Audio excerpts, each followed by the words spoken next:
I'm Tony Van Veen, CEO of Discmakers.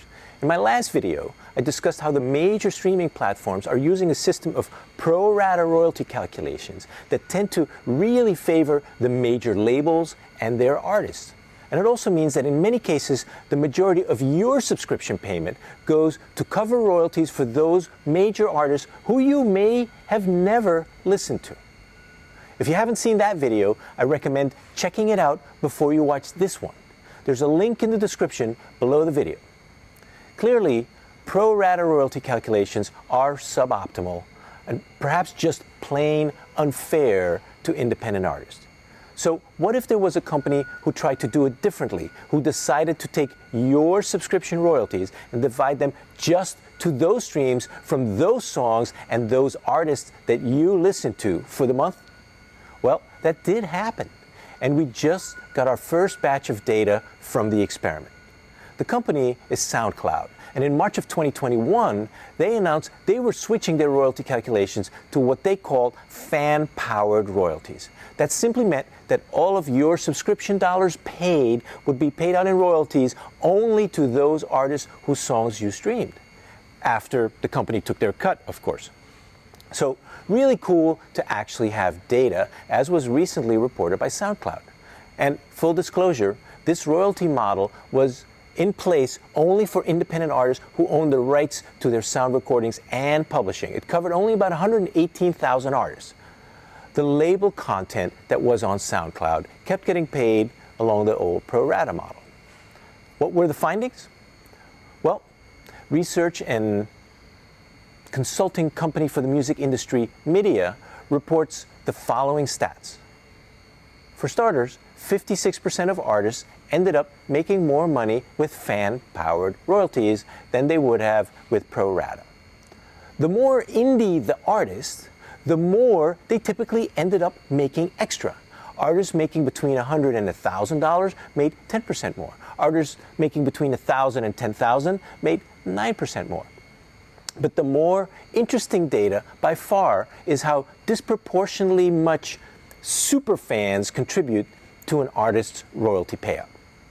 Turns out, according to Media, that if, as an artist, your fan base consists of just 2 to 3% superfans who listen to your music on repeat, you could double your royalty rate compared to the pro rata model other streaming platforms use.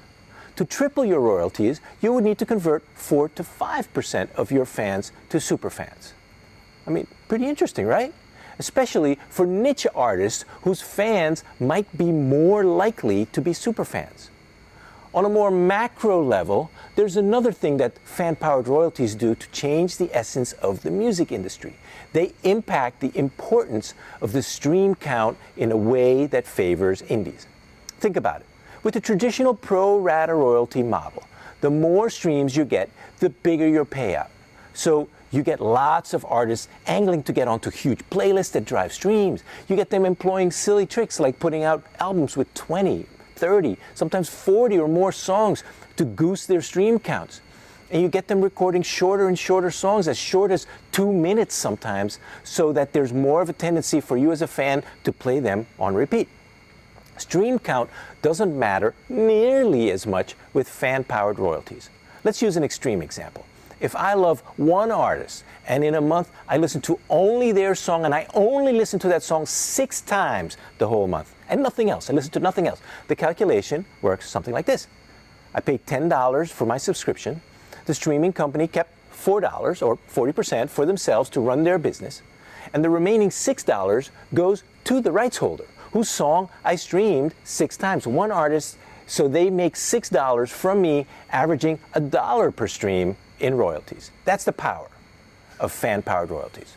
What fan-powered royalties does is give the artist the ability to identify their superfans and create relationships with them that will yield better results, better financial results. It increases potential payouts for independent artists with small, loyal followings, and therefore gives more indie artists a chance at making a living from their music. But first, that would mean that other streaming services would need to adopt fan-powered royalties. How likely is that to happen? As likely as a snowball's chance in hell, I would say.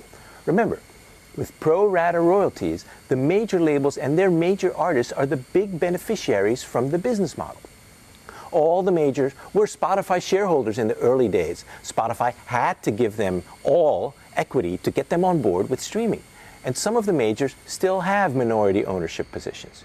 Because of this, they have sway over Spotify's decision-making. They have even more sway because Spotify does not want to risk losing the right to stream Bruce Springsteen or Madonna or any of the other major acts. And you can be sure that the majors will fight like hell to keep pro rata royalties in place to their advantage. There is a tiny, tiny sliver of hope, however. SoundCloud has been negotiating with all the majors about switching them to fan-powered royalties.